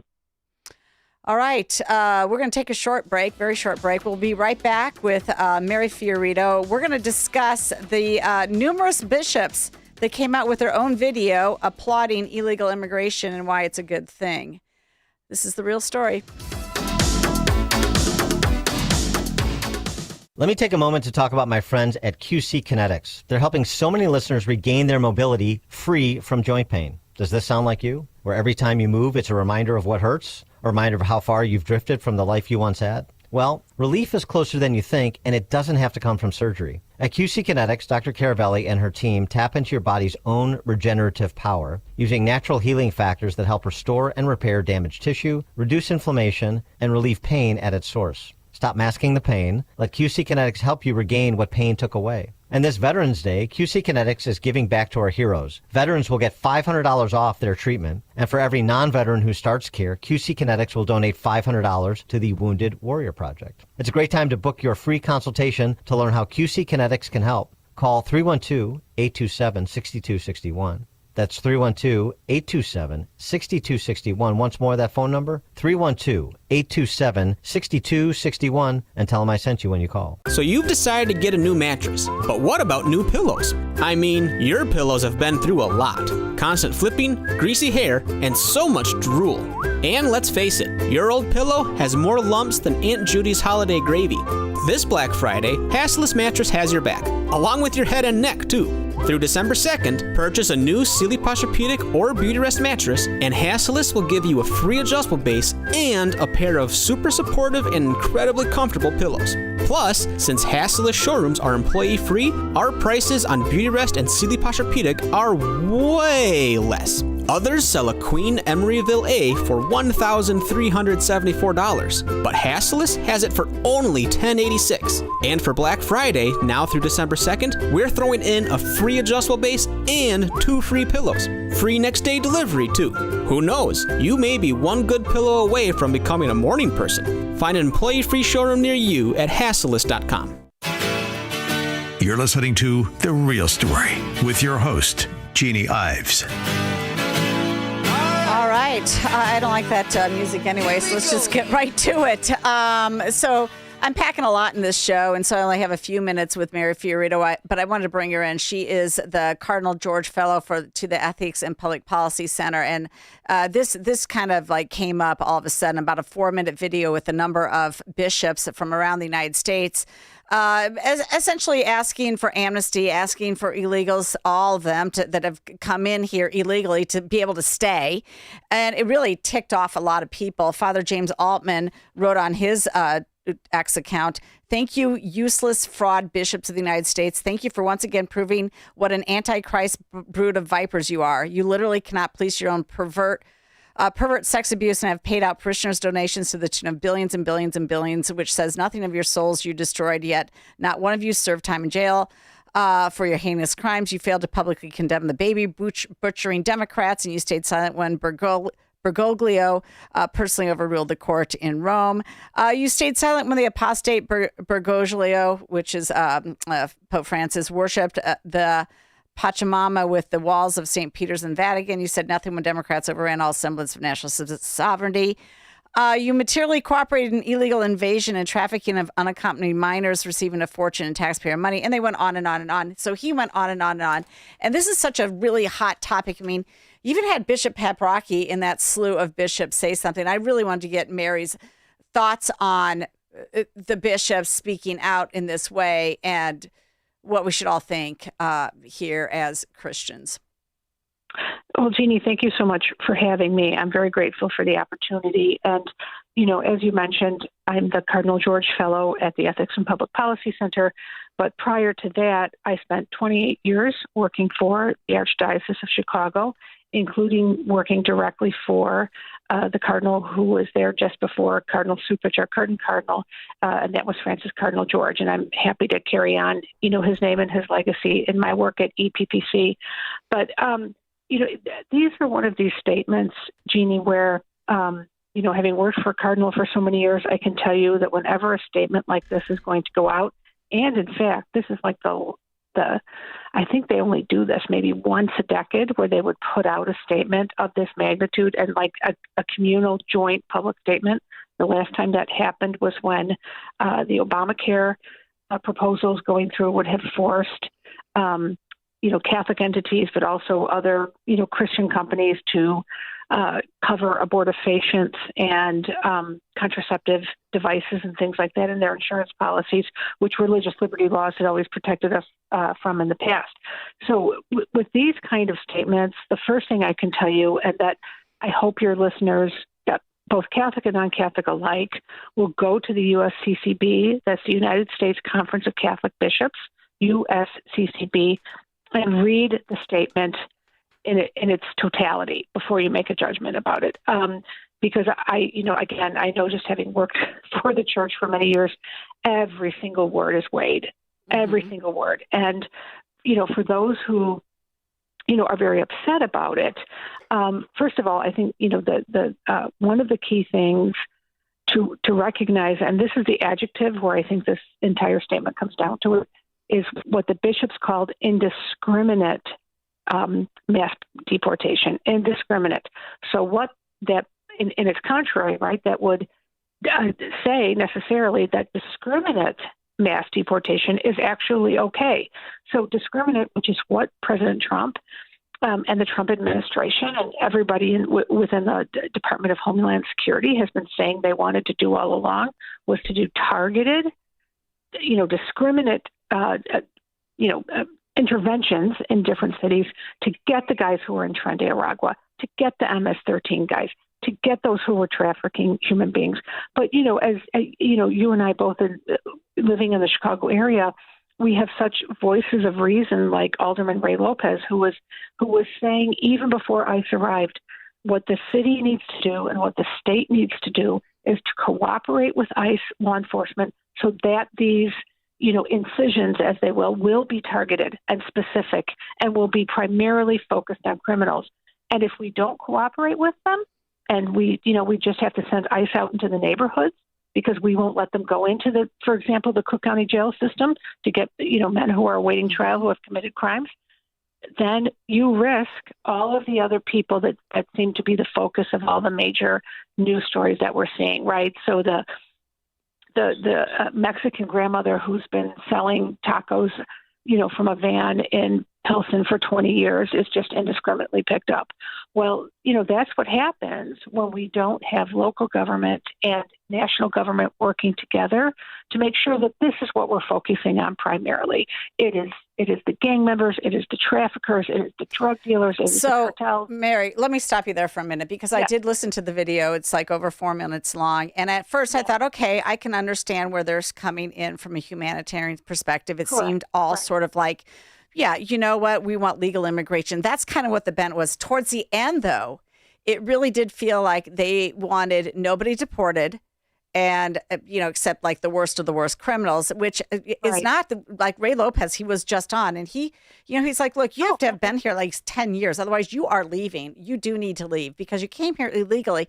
The also thing is, like, they can use all their fancy words and they can like throw around the indiscriminate stuff, but they were not specific because they don't want to be specific about examples. And that is the problem. So people are going to misinterpret or read into anything that they say. And they allow that to happen because they wanted that to happen, in my opinion. They didn't want to be specific, as Ray Lopez is in his letter to Donald Trump. Yeah, Jeannie, I can't speak to any motivations because I was not at all a part of putting together this statement. You can tell just from reading it, it was likely a number of different people who probably had their hands in it. And, I do think it's important for people to know, though, that for many, many years, the U.S. Catholic bishops received funding from the government to relocate people who were the victims of, very profound assaults on human dignity. But the people that the Bishops' Conference were supporting through the grants from the government were all people who had been legally vetted. Yes. And so that was before, though. Going. And I'm sorry, I did not leave enough time for this interview. We're going to have you back. I only got 20 seconds left. But that was before. They now have been participating in the movement of illegals into the country. For sure. Yeah, I think we could probably break that down a little more, but I'm happy to come back and talk about that again. All right. Thanks a lot. Thank you, Jeannie. Thanks a lot, Mary Fio Rito. Really appreciate you being on. We'll be right back. It's Edgar County Watchdog time.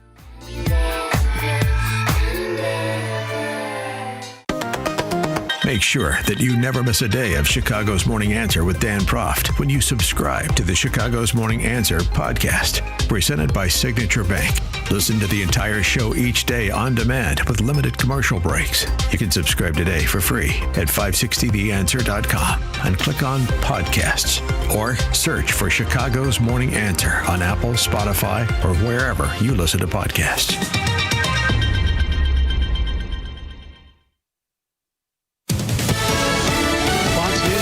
Stern, the Transportation Department announces the end of flight cancellations as of Monday at 6 a.m. now that the government shutdown is over. U.S. military destroyed another boat it says was carrying drugs in the Eastern Pacific, killing 3 people. Fox's Madeline Rivera. They say that this vessel was being operated by a designated terrorist organization and that intelligence confirmed that the vessel was involved in illicit narcotics smuggling, transiting.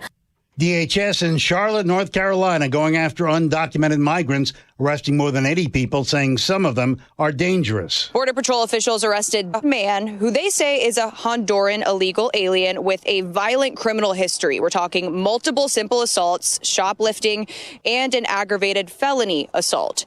Fox's Madison Scarpino. America is listening to Fox News.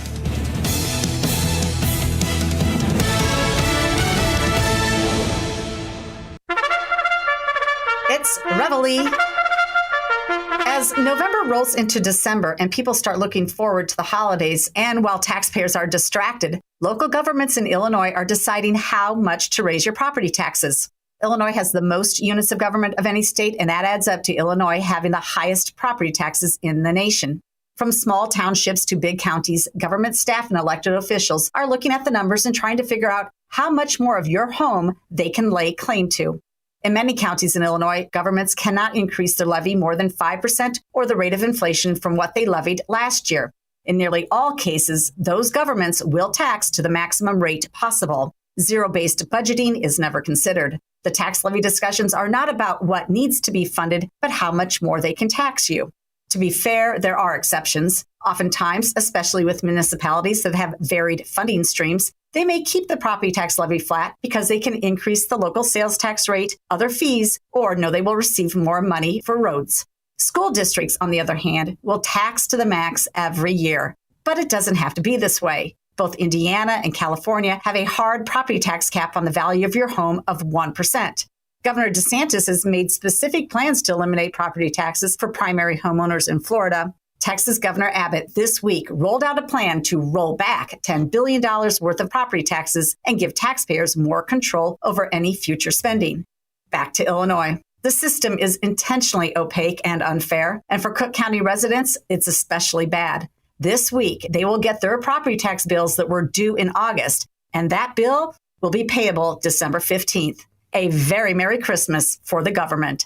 I'm Jeannie Ives. Join me on Sunday from 7 to 9 p.m. and sign up for my newsletter at breakthrough-ideas.com. Sean Thompson here, and I'm with attorney Bert Hochberg from the law firm of Schiller, Ducanto, and Fleck. We're talking about divorce arbitration. This is not really a new, or is it a new, innovative way to go through divorce? Arbitration has been around for decades. It's completely legit and available to resolve divorce cases. The litigants and their lawyers sign an arbitration agreement. They identify what the issues are, and we set up dates, and we determine what experts and witnesses there may be. Arbitration is a hearing, a trial that is intended to finish a case efficiently with limited appeal, with a binding decision, and it's confidential, so it has some great characteristics. I think it's a unique alternative to divorce. For more information, please visit sdflaw.com and type Bert Hochberg into the search box. That's sdflaw.com or call direct 773-255-6150. Perhaps you're a collector,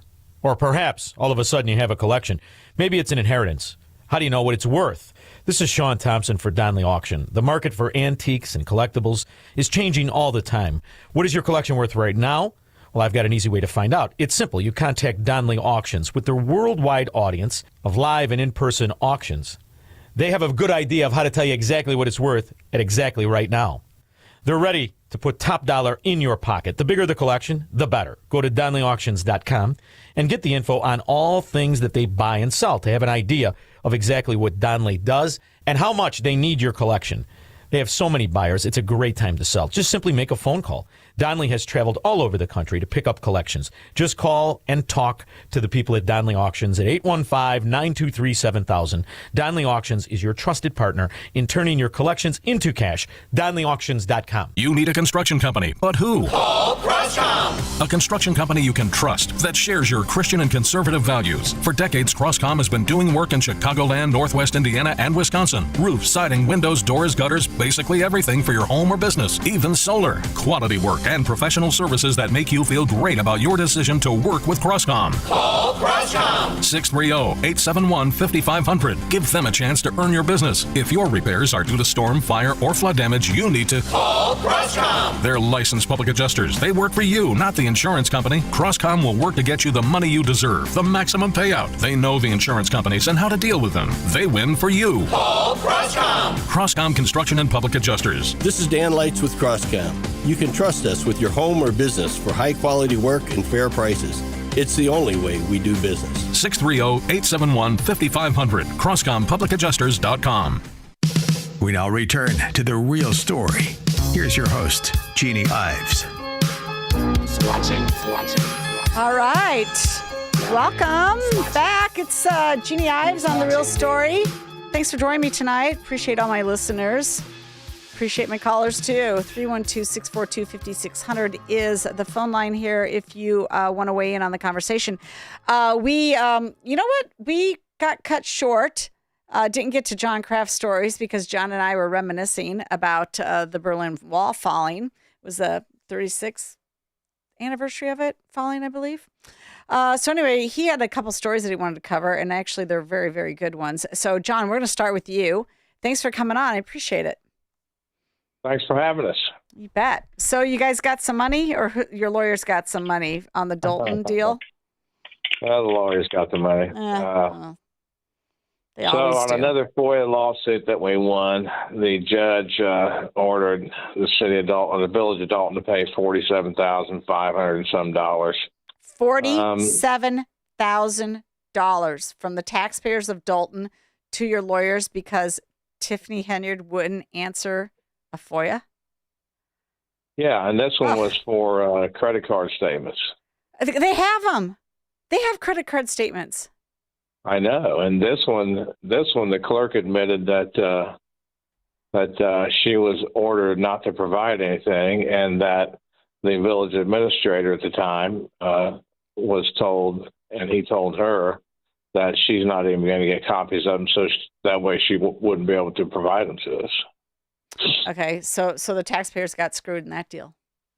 the law needs changed and to hold the public officials that purposely withhold records personally liable for any of these fees and fines and costs. That needs to happen. And are you finished with Dalton now? Is this the last FOIA lawsuit before the judges, or no? I think we have one more. Okay. There was one previous one. I think they paid more than $50,000 for that one, $50,600 something. So they're up to almost $100,000 in legal fees because they refused to answer FOIA, which is, one of the primary avenues that citizens have and to find out what's going on with their it's a primary duty, no different than having their police officers patrol. It is a primary duty of every public body. Okay. Wow. What else? You got anything more on that? Not on Dalton. We got something on, what is that? Sauk Village? How do you pronounce that? Sauk Village? Sauk Village. Apparently, and it's kind of funny. And this isn't the only public body that does it. A lot of school districts do this, believe it or not. What? What do they do? They think that they can keep somebody that's speaking during public comment from mentioning elected officials' names when they're speaking. There's a public commenter in Sauk Village on November the 4th that was actually naming some trustees and congratulating them on providing a Halloween party without costing the village any money. Apparently, they must have worked out their own pocket to provide a Halloween party for the children or a trunk or treat or something. And it was obviously trustees that the mayor didn't get along with. They were getting congratulated by name, and she told the speaker, "You can't mention any names." That's outrageous. Yeah, and you can watch the video where she gets up from her chair, goes around behind the divider, shuts the microphone off, comes up to the speaker, grabs the microphone off the podium and snatches it out of the microphone holder, and then she tries to tell the police officer to remove that person from the room, which the police officer didn't do. So why don't we just say her name? Her name is Mayor Marva Campbell Pruitt. And you've got a picture of there. By the way, listeners, the watchdogs, everything that they report on this show is already written on their website, so you can go to Sauk Village Mayor. You can't say their names. That's the title of their article. If you go to their website, EdgarCountyWatchdogs.com or IllinoisLeaks.com, you can read all of these stories and be more informed. Go ahead, John. That's right. And that's it for the village. And we're thinking of attending a meeting there in the future and mention every person by name, just see what she does. So I'm interested in this article, Oakbrook Park District forcing commissioner to sign a non-disclosure agreement. What is that about? Because these have been a problem, This is how the Manteno citizens got taken for a ride by their village administrators. I think it was their mayor who sat on that Economic Alliance and signed an NDA all about what Goshen was going to be doing. So these are a problem. Well, elected officials shouldn't have to sign an NDA. Correct. And this NDA is just specifically for this newly elected commissioner. Just this one commissioner? That's the only one that they've presented it to. She wants copies of unredacted copies of legal fees because apparently she believes that they're being charged exorbitant amounts of legal fees. And in order for her to get copies, the administrator of the park district, her employee, you hire somebody and then they tell you can't have records. What kind of crap is that? What the hell? What the hell? The employees of the commissioners are telling them that they can't get access to the legal invoices without signing a non-disclosure agreement. And keep in mind, this is the same park district that a month prior to this told the commissioners that they would be subject to civil and criminal sanctions if they spoke to anybody about what was spoken about during closed session. They can't do either one of these. No, you can say anything you want to coming out of closed session. And a non-disclosure, this should be a public FOIA-able document, what their legal fees are.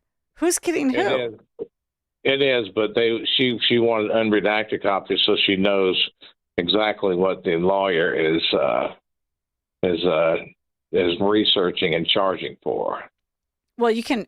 Okay. Well, she should be able to get those. She's a commissioner. Exactly. So are you guys going to FOIA those and see what you get? We have the redacted versions, but unless the laws change that prohibit withholding these types of records from elected officials, which needs to happen, that she would have to come up with a lawyer or money to sue to gain access. And if she was to sue, the court would side with her, I believe, because she's an elected official. She's in charge of paying the invoices. If you can't see what's on the invoice, how can you vote to pay it? Yeah, no, that's exactly right. It's ridiculous. Insane. Okay, we have time for the Oakwood Police one before we take a break. Oakwood Police. We talked a little bit about this situation, but not about this specific issue. Okay. There was a guy from Bryant County that sat in between two elderly ladies and charged with mob yeah, I action. remember this one. Mm-hmm. Go ahead. Yeah, it was the other ladies that were screaming and hollering at the board, not him, but they charged him. So I FOIA'd the police reports and the video, and they denied all of them, saying, it's still under investigation. Well, they were already indicted. They were already charged. So all those records are public records. Mm-hmm. But several days after I asked for copies of them, a friend who's the village administrator of another town and I think the zoning administrator of another town close to that one, close to Oakwood, got copies of the police reports and posted them on Facebook. So why wouldn't he be able to get copies? And they were top secret for me. Well, are you going to sue over that and make them pay legal fees? Yes. Yeah, why not? Yes, we are, and we're suing. We're suing your township too. Oh, you're suing Milton? Oh, actually, no. That's the one that's the one the AG is going to look at that. That's where the AG is going to handle that one. Okay. And that's the one with the food bank that they think is a private entity. So. Ugh. Just ridiculous. So people. I mean, unfortunately, people are starting to do this again. So we're just going to have to keep pounding them until everybody quits. Yeah. Unbelievable. What a waste of time and money and effort. It's just so stupid. And these food pantries being a private entity, give me a break. They're all bragging about all the government money they do, and they all build like $3 million food pantries now. Bolingbrook did. Or DuPage Township. I'm fully confident that's going to be deemed a public entity, and we're going to get all the records we requested. Great. And then you're going to find out more. Okay, we're going to take a short break. We'll be right back with more from the Edgar County Watchdogs. You're listening to The Real Story with Jeannie Ives.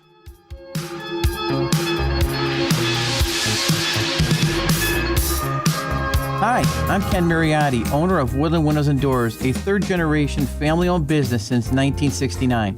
We know you're bombarded by choices when shopping for new windows or doors, so we're inviting you to experience the Woodland difference. For decades, we have been transforming living spaces with Marvin Windows, a fifth-generation family business. Marvin replacement windows have been known to increase the warmth of your cold rooms by 10 degrees. Think about that, 10 degrees warmer. When you welcome Woodland into your home, you will get a product expert to transform your living spaces, full-time, dedicated professional installers that you can trust in your home, along with the best products like Marvin. These are the reasons we're proud of our 5-star reviews and family legacy. No gimmicks, no pressure, and upfront pricing are why Woodland Windows and Doors is your trusted window and door expert in Chicagoland. Visit woodlandwindows.com to book your free in-home expert consultation. That's woodlandwindows.com, or stop by our showroom at the corner of Lake and Geary in Roselle. When it comes to industrial coating and finishing, cutting corners isn't an option. That's why leading manufacturers across the Midwest trust D&D Industrial Coatings in Racine, Wisconsin. From powder coating and liquid painting to blasting and custom finishing, D&D Industrial delivers top-tier protection and performance, fast, precise, and built to last. With over 40 years of experience, ISO-certified processes, and state-of-the-art lines, D&D handles everything from OEMs and petrochemical to agriculture, marine, construction, medical, and government specs. Family-owned, nationally trusted. Whether it's a short run or high volume, your parts are in expert hands, finished on time and finished right. Visit them today, ddindustrial.net. Again, that's ddindustrial.net. Or call them at 262-637-0686 to get your custom quote today. Again, that's 262-637-0686. D&D Industrial Coatings. Engineered to protect. Finished to impress. Making the switch to a new communications and IT company may seem like a big ordeal. But if you're not getting the reliable support, consistent internet, and secure solutions your company needs, meet Access One, your local Chicagoland IT experts. Access One has been powering Chicago businesses with secure, reliable IT solutions for over 30 years from our headquarters right here in the West Loop. Whether it's VoIP phones, dedicated internet, managed cybersecurity, cloud backups, or 24/7 support, Access One is here for you. Serving thousands of companies from Naperville to the North Shore, Access One is Chicago-owned and Chicago-run, a trusted IT partner for law firms, clinics, tech startups to manufacturers. We'll make the switch easier than you think. Let's talk. Call 800-804-8333 or visit accessoneinc.com. Rated top 5% in customer satisfaction and a Better Business Bureau A+ rated business. That's accessoneinc.com. Tech made personal locally. Hi, my name is Dr. Michael Huber. During cold and flu season, a nearby cough or sneeze can trigger a familiar dread, that helpless feeling of being defenseless against an invisible viral threat. But what if you could change the narrative? What if you could fortify your body's natural defenses? This is why I developed Virago, the immune enhancement cocktail designed to give your body the upper hand. Virago is more than a supplement. It's a revolutionary liquid formula packed with 23 powerful natural nutraceuticals for rapid absorption. This unique blend is scientifically crafted to help build resilience and keep you protected. Don't just hope for good health. Make it happen with Virago. Virago and Maha, making America healthy again. Virago. Order your bottle today online at myvirago.com and use coupon code IMMUNE to save 30%. myvirago.com. Coupon code IMMUNE. You're listening to The Real Story with your host, Jeannie Ives.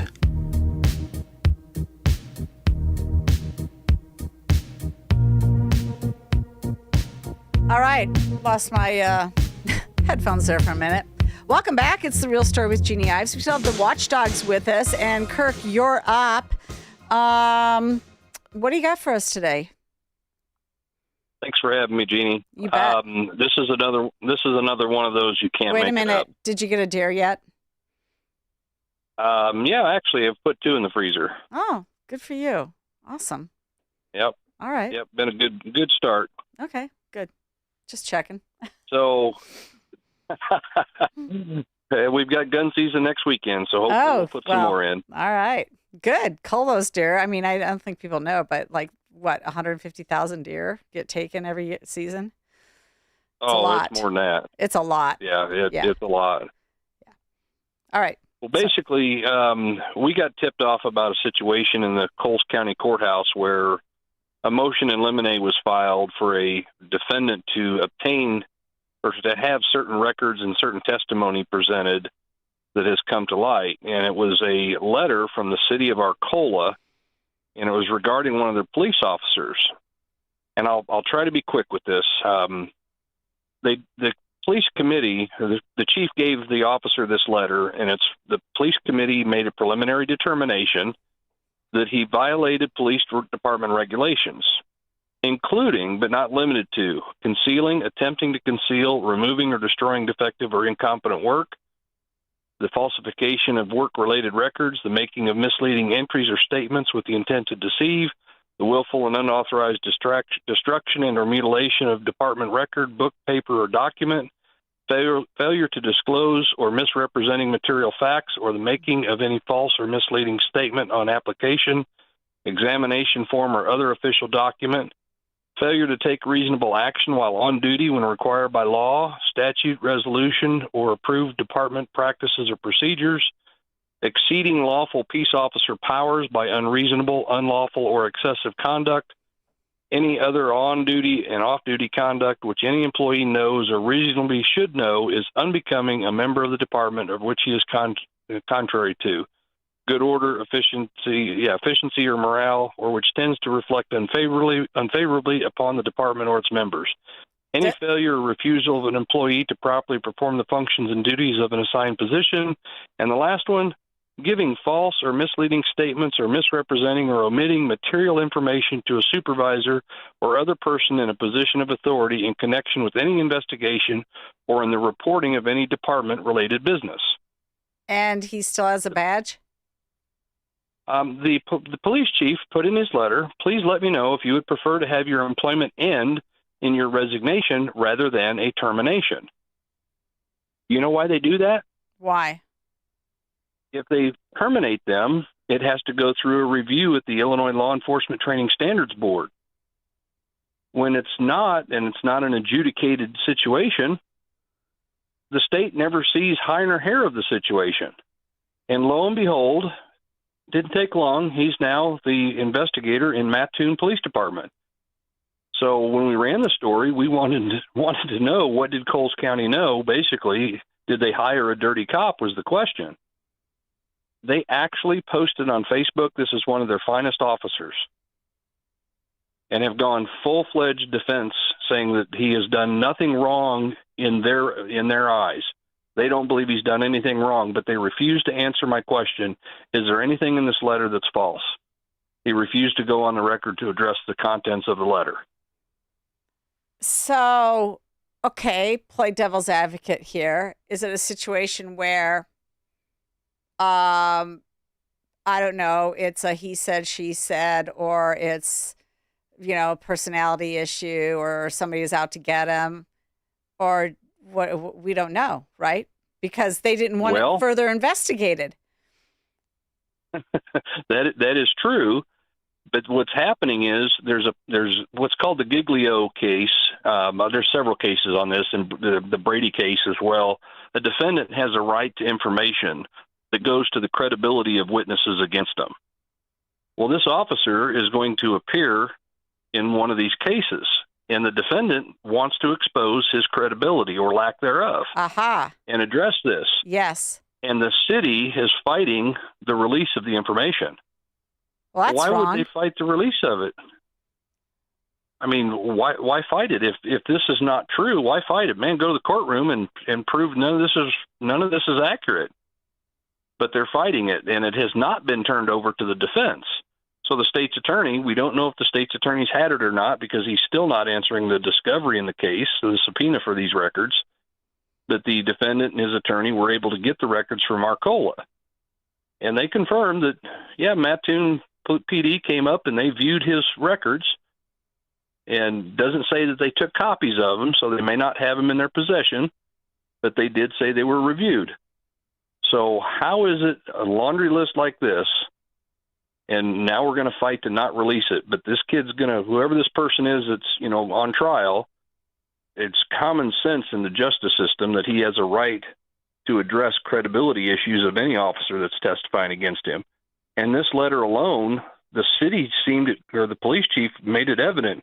In fact, they terminated him. They said, you're on unpaid leave until the 16th, which was going to be the city council meeting, the date that they, would have fired him, because the letter outlines they're going to fire him on the 16th. So it had to be pretty egregious if they were going to fire him. So shouldn't a defendant have access to this letter to question the credibility? Well, yeah, but I mean, we also don't know the credibility of the police chief in Arcola, quite frankly. Honestly, I don't know him. I mean, I'm not going to say he's bad or good. I mean, nobody knows anything because this just got sort of dismissed out of hand, go to a different police department rather than being actually investigated. Well, on a level of, from a pure ethics and professionalism standpoint, when I find someone has done something that's worthy of termination, right, they get terminated. Yes, absolutely. That too. And then you should fight it out. Here. That's not what happened. No. And he was allowed to be moved, just like so many superintendents, just like teachers that we know about too. It happens in the education system. How many times did the cop in Springfield, how many jobs did he have before he killed that woman in Springfield? Exactly what I was thinking of. Exactly. Same exact scenario. Yep. Well, we'll be following this case with you, I'm sure, in future discussions. You bet. All right. That's all we got time for. Thanks for joining me on The Real Story with Jeannie Ives. We'll see you next Sunday night. Fearless conversations and sharp analysis of the stories that matter. It's the Aaron Mullins Show.